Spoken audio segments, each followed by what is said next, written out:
Hello guys, ഇന്ന് നമുക്കൊരു get ready with me ചെയ്താലോ? നമുക്കിന്ന് ബെലോറി ട്രെൻഡിൻ്റെ ഗെറ്റ് റെഡി വിത്ത് മീ ചെയ്യാം. അത് നമുക്ക് ഡ്രസ്സ് മാറ്റിയിട്ട് വരാം. ഞാനപ്പോൾ ഇന്ന് ഒരു വൈറ്റ് കുർത്തിയാണ് ഇടുന്നത്, എൻ്റെ ഫേവറേറ്റ് കുർത്തിയാണ്. അപ്പോൾ ആദ്യം നമുക്ക് മോയ്സ്ചറൈസർ തന്നെ തുടങ്ങാം അല്ലേ?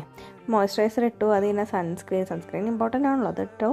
അതിന് ലിപ്സ്റ്റിക്ക് ഞാൻ ആദ്യം സ്റ്റുഡിയോൻ്റെ ഒരു ന്യൂഡ് ഷെയ്ഡ് ലിപ്സ്റ്റിക്ക് ഇടണം. അത് തന്നെ ഒന്ന് ബാലൻസ് ചെയ്യാൻ വേണ്ടി കുറച്ചുകൂടി ഡാർക്ക് ഷെയ്ഡ് എടുത്തിട്ട് ഒന്ന് മിക്സ് ചെയ്ത് കൊടുക്കും. അപ്പോൾ കുറച്ചും കൂടി ഒരു ബെറ്റർ ഫിനിഷിങ് നമുക്ക് എപ്പോഴും കിട്ടും. അപ്പോൾ എങ്ങനെയുണ്ട് ഗൈസ്? അത് കഴിഞ്ഞ് എനിക്ക് ബ്ലഷ് ഭയങ്കര ഇമ്പോർട്ടൻ്റ് ആണ് ഗൈസ്. എനിക്കാണെങ്കിൽ കുറച്ച് ബ്ലഷ് ബ്ലൈൻഡ്നെസ് കൂടുതലാണ്. അപ്പോൾ ഞാൻ കുറേ ബ്ലഷ് എടുത്തങ്ങ് വാരിയിടും. അപ്പോൾ അതൊന്ന് കറക്റ്റ് ചെയ്യാൻ വേണ്ടി ഞാൻ കുറച്ച് ലൈറ്റർ ഷെയ്ഡും കൂടി ഒന്ന് മിക്സ് ആക്കിയിട്ടാണ് ബ്ലഷ് ചെയ്യുന്നതാണ് ഗൈസ്. എൻ്റെ ഫേവറേറ്റ് ഇയറിങ്. ഇത് ഞാൻ എല്ലാ ഡ്രസ്സിൻ്റെ കൂടെയും ഇടും, എല്ലാ കുർത്തീസിൻ്റെ കൂടെ ഇടും. പക്ഷേ കുറച്ച് വേദനയ്ക്ക് കുറച്ച് ഹെവിയാണ്, അത് അതിൻ്റെ ഒരു ചെറിയ പെയിൻ ഉണ്ട്. പക്ഷേ കൊള്ളാം. എങ്ങനെയുണ്ട് ഗൈസ്? നിങ്ങൾ കമൻറ്റ് ചെയ്യണം ഇഷ്ടപ്പെട്ടിട്ടുണ്ടെങ്കിൽ. അത് നമുക്ക് മുടി ഒന്ന് ശരിയാക്കി കൊടുക്കാം. ഈ ബെല്ലോറി ട്രെൻഡാണെങ്കിൽ ഇൻസ്റ്റാഗ്രാമിൽ മൊത്തം വൈറലായിരിക്കുകയാണ്. അപ്പോൾ നമുക്കൊരു പൊട്ടും കൂടി വെച്ചെടുക്കാം. പൊട്ട് വെച്ചാലാണ് നമ്മൾ ലുക്ക് കംപ്ലീറ്റ് ചെയ്യുള്ളൂ. അപ്പോൾ ഇതാണ് എൻ്റെ ഫൈനൽ ലുക്ക്. നിങ്ങൾക്ക് ഇഷ്ടപ്പെട്ടാൽ ലൈക്ക് ചെയ്യുക, ഷെയർ ചെയ്യുക ആൻഡ് സബ്സ്ക്രൈബ് ചെയ്യുക. അപ്പോൾ ബൈ ബൈ, ലവ് യു ഉമ്മ.